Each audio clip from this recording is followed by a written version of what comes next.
Namaste dosto. I am speaking from my rural setup. Today I am proud of my rural background. Today whatever I am, it's because of this village. So I am a son of the soil.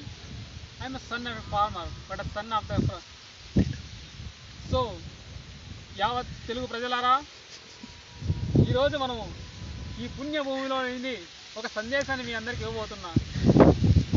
మనకందరికి తెలిసిందే, ఒక యాప్చాట్ అంటే ఒక ఎయిర్పోర్ట్లో దొరకడానికి ఒక మార్గం. So అటువంటి యాప్చాట్ని గత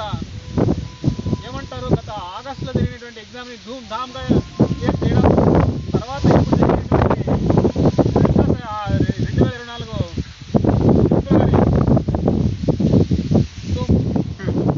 2024 pass. Okay, so మా పల్లెలో ఉన్నాం. మా పల్లె అంటే పల్లె కాదు, పల్లె పక్కన రైల్వే ట్రాక్ ఉంది, రైల్వే ట్రాక్ పక్కన స్టేషన్ ఉంది.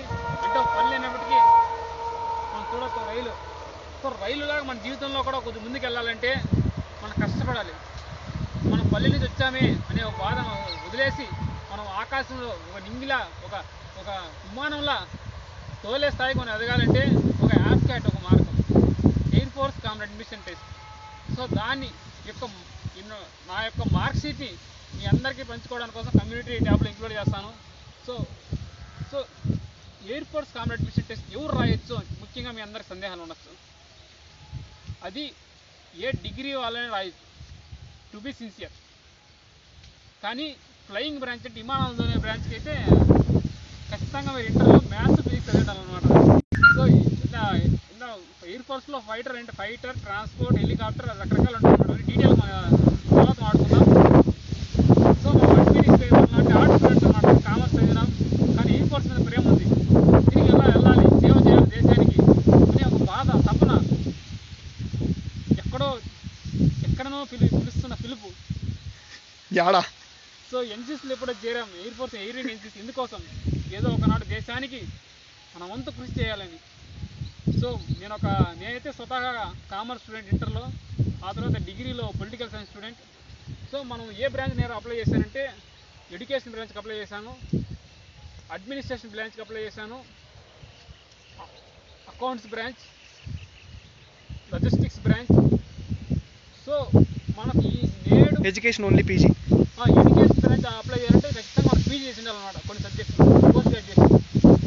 సో నాకు తెలిసినంతటి వరకు నేను రాసినటువంటి అనేక పోటీ పరీక్షలలో సునాయాసంగా ఇటు నుంచి అటు దాటగలిగే ఒకే ఒక ఎగ్జామ్ ఏదైనా ఉంది అంటే అది యాప్చాట్ మాత్రమే.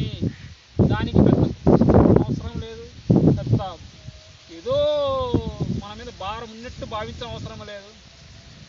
అంత సునాయాసంగా ఎగ్జామ్లో పోవడం, రాయడం, రిజల్ట్ రావడం, మీకు తెలియపోవడం, కావాలంటే వెంటనే నెక్స్ట్ 10 రోజులు ఎస్ఎస్పీ ఇంటర్వ్యూకి వెళ్ళడం, తర్వాత మీ అదృష్టం బాగుంటే సెలెక్ట్ అవ్వడం. సో ఇవన్నీ చాలా స్మూత్గా జరిగిపోతాయి అన్నమాట. ఒకటి కావాలి, నమ్మకం, కష్టపడాలి. యువతలారా, యువతలారా భయపడకండి. ఎక్కడ మీలో మీరు ఉన్నతులై మహోన్నతులై దేశ సేవకై, దేశ ప్రజాసేవకై, దేశ రక్షణకై, దేశ ప్రజాస్వామ్యంకై మీరు వాయుసేనలో చేరి దేశ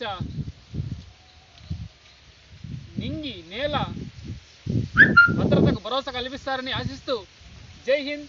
ఇట్లు మీ మనోజ్ కుమార్, ఆంధ్ర రాష్ట్రాన్ని తెలుగు రాష్ట్రాలకి అంకితమిస్తూ జై జై.